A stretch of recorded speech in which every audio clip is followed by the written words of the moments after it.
ओम नमः शिवाय, ओम नमः शिवाय, ओम नमः शिवाय। दोस्तों, मैं आज आपको शास्त्र स्तंभन तंत्र प्रयोग बता रहा हूँ।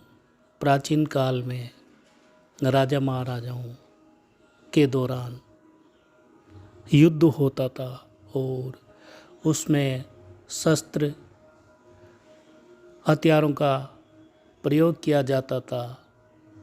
उस शस्त्र हथियारों का कोई प्रभाव नहीं हो और वह हानि नहीं पहुँचाए, क्षति नहीं पहुँचाए इत्यादि के लिए शास्त्रों में तंत्र प्रयोग का विधान बताया गया है। शस्त्र स्तंभन तंत्र प्रयोग इस प्रकार से है।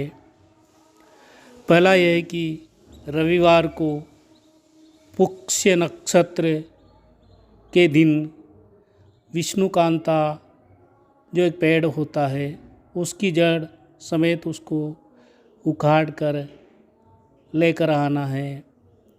मुख में अथवा सिर में धारण करने से शस्त्र स्तंभित हो जाता है। आप विष्णुकांता की जड़ रविवार पुष्य नक्षत्र में उखाड़ कर लाकर रख लेते हैं और जब कभी भी आपको शस्त्र घात होने की संभावना हो अथवा लड़ाई झगड़ा की संभावना हो तो उस दौरान आपको उस जड़ को मुख में अथवा सिर में धारण करने से शस्त्र का प्रभाव नहीं होगा। दूसरा ये है कि रविवार को पुष्य नक्षत्र में अपामार्गा की जड़ लाकर उसको घिसकर अपने शरीर पर लगाने से शस्त्र का असर शरीर पर नहीं होगा।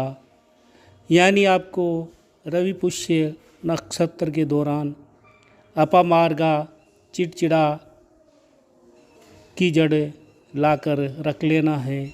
जब कभी भी आपको ऐसा लगे कहीं लड़ाई झगड़ा हो, शस्त्र का प्रहार आप पे किया जा सकता है, ऐसी स्थिति में आपको उस अपामार्गा की जड़ को कूट पीस बाँट कर शरीर पर लगाने से शरीर पर शस्त्र का प्रभाव नहीं होगा, ऐसा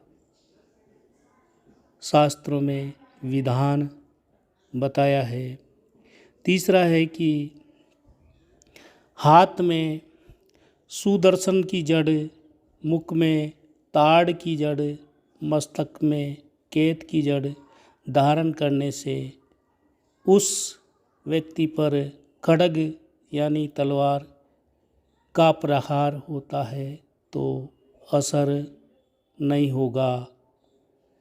आपको सुदर्शन की जड़, ताड़ की जड़, केत की जड़ की व्यवस्था करना है और उसको धारण करना है। ऐसी स्थिति में जब आप पर कहीं जा रहे हो, कहीं लड़ाई झगड़ा हो सकता है अथवा तीर अथवा तलवार से आप पर प्रहार किया जा सकता है, ऐसी स्थिति में आपको इन तीनों जड़ों को धारण करने से शस्त्र खड्ग का प्रहार हानि नहीं पहुंचाएगा।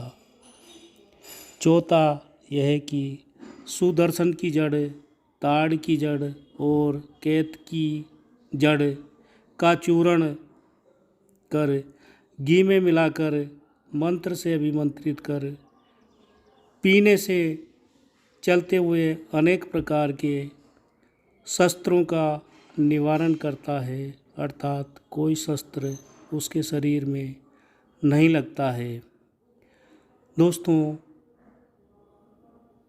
उक्त सुदर्शन की जड़, ताड़ की जड़, केत की जड़ आदि की व्यवस्था कर उसका चूर्ण बना लें, घी में मिलाकर अभिमंत्रित करके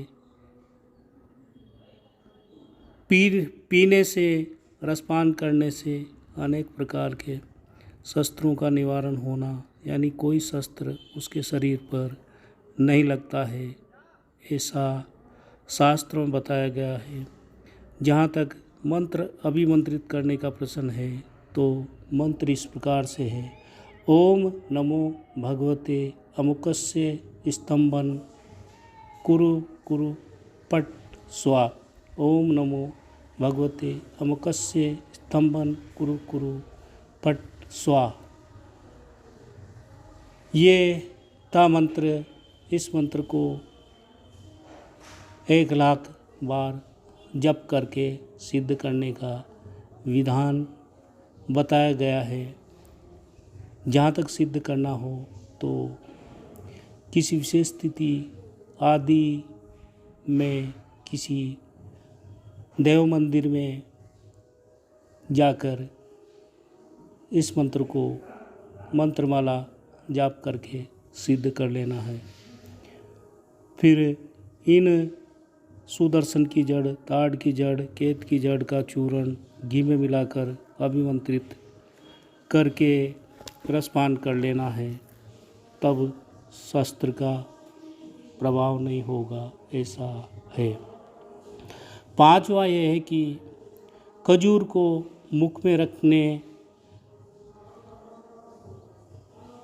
हाथ में केत की भुजदंड में आँख को बांधने से सब शस्त्रों का निवारण होता है, यानी शस्त्रों का प्रभाव नहीं होता है।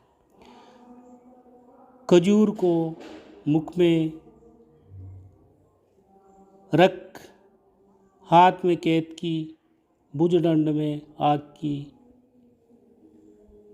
लकड़ी, जड़ आदि बांधने से शस्त्रों का प्रभाव नहीं होता है।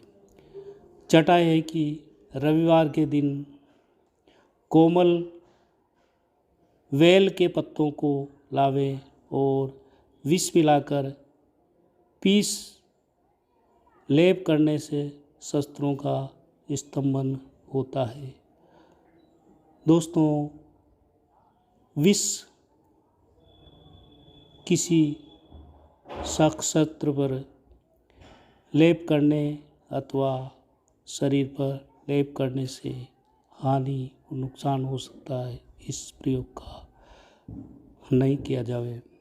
7वां यह है कि रविवार के दिन पुष्य नक्षत्र में सफ़ेद गुगुची की जड़ यानी अपमार्गा की जड़ उखाड़ कर धारण करने से संग्राम में शस्त्र का भय नहीं रहता है, यानी युद्ध में शस्त्र से चोट लगने का भय नहीं रहता है। ओम नमो भगवते सवातक स्तमन मंत्र जो बताया गया है 1,00,000 जपने से सिद्ध होता है, और इस किसी भी प्रयोग में आप इन सभी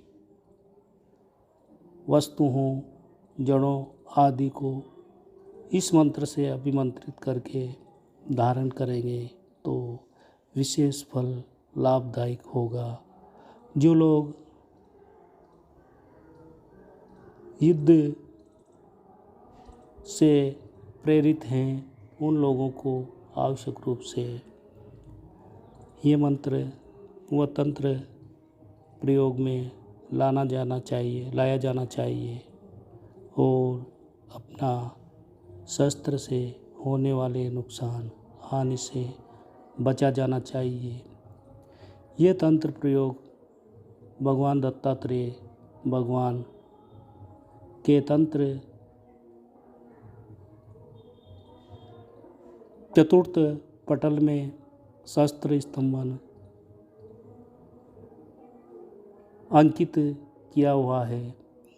आप आवश्यक रूप से